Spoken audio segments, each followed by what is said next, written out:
Once again, further evidence of man-made construction. Here we can see square windows that are visible in the walls of the structures, which give us a view of the past. Scanning the city for signs of prior habitation, we can see in the foreground a tower of cylindrical design, positioned at the edge of the city. The remains have suffered greatly during 3,500 years of wind and rain erosion. Even still, there is the appearance here of streets and man-made structures.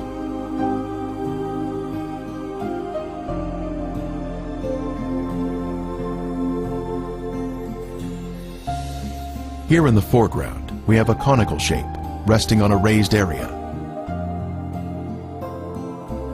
A short distance away, we see another similar shape.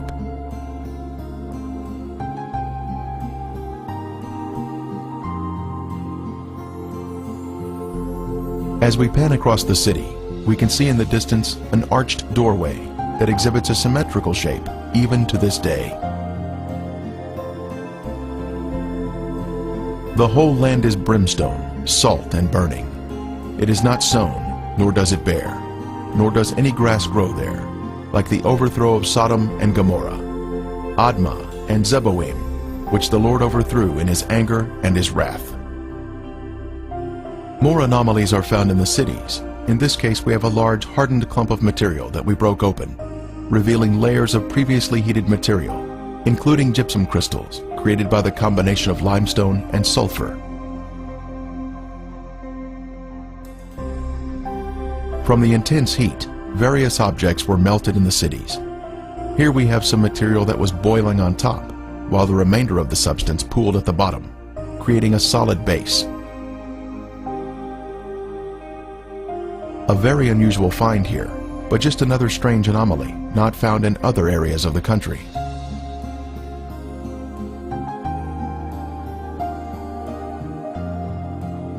Here is another example of some type of substance that was melted from the extreme heat that God rained down from above.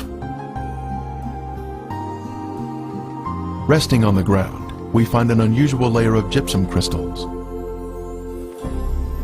Underneath the crystals is a layer of white gypsum, then gray ash, all of which was created by the great conflagration of heat, which consumed these sinful cities along the Dead Sea.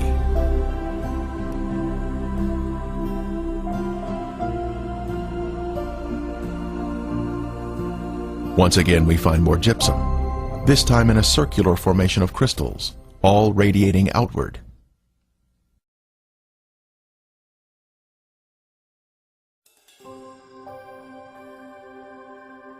Then the Lord rained brimstone and fire on Sodom and Gomorrah, from the Lord out of the heavens. Brimstone. Our first sample was found here, having been washed down from a higher location. This is the heavenly marker left behind, which proves the sites to be the real Sodom and Gomorrah. Ron Wyatt was the original discoverer of these cities in 1989, and he now describes the brimstone found here. Okay, we're down at Sodom and Gomorrah still. Right in front of you see some unusual looking spots on this, shall we say, layer of ash. It's not stone, it's ash. Now we'll move in for a close-up of this. And you can see that they're kind of circular shaped places. Now what we have found, and we'll move in a little closer here, is that inside each of these is sulfur. That is, in most of them. Now the ones that do not have sulfur in them, and this one we just took a bunch of sulfur out and put it in our specimen bag. But the ones that don't have sulfur have a very black center where they have where it's been very hot. So now we'll move in on this one where there is some sulfur still present, and back off just enough so you can see what we're up to here. and we'll go collect that sample in a bag.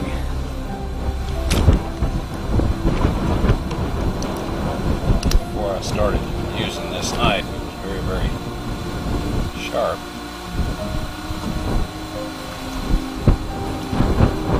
Okay, here this is, and we have collected some more, and it smells and tastes like sulfur.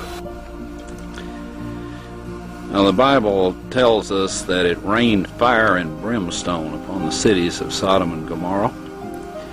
Now what you see in front of you here is the results of large and small, well, varying sized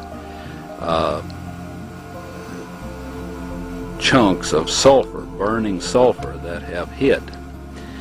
And what we find here is that God rained this burning sulfur down upon this city, and rain is a perfect description of it. It landed just in the pattern that rain would fall, and the stuff, of course, the accumulative heat of all of this upon the city set the entire thing ablaze. The flashpoint of every material there, metal, stone, of course the people, and everything burned, and this sulfur continued to burn, and it vitrified the material around it after it had burned it all up, sealed itself off from the oxygen, and then of course smothered itself out. And in each of these little crystalline capsules here is a varying size chunk of sulfur, and there are millions of these in these ashes that we have here. Now some of them we have cracked open so you can see the sulfur inside, and others we have left intact, but there are millions of these here. So this shows that God indeed rained fire and brimstone upon these cities. And if you look in your dictionary under brimstone, you'll find that it is sulfur. A piece of the brimstone from the cities was lit at night, and soon there was a beautiful blue flame produced by the burning sulfur. A very strong aroma of sulfur filled the air, and was overpowering if one directly breathed the fumes.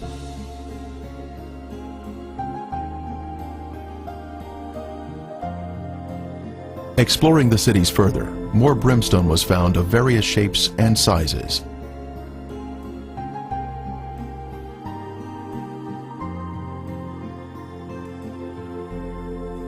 Several samples had been washed down to areas below and were added to our growing collection.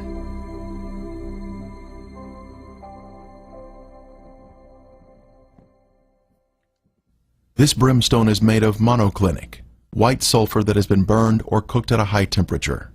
It is quite different from natural sulfur that is formed in geothermal areas. Samples were taken to a lab for analysis.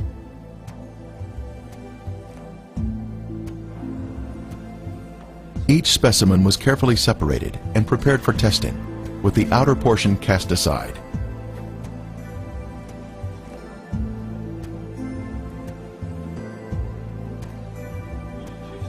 Next, the samples were dried and placed in a rock crusher.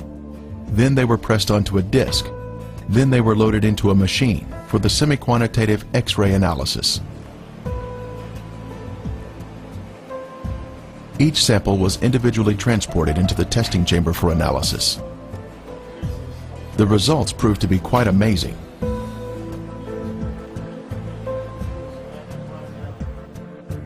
As the samples were found to be 98% pure sulfur, unlike any other sulfur found on Earth.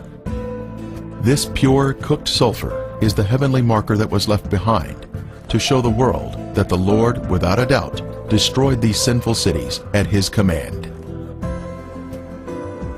Critics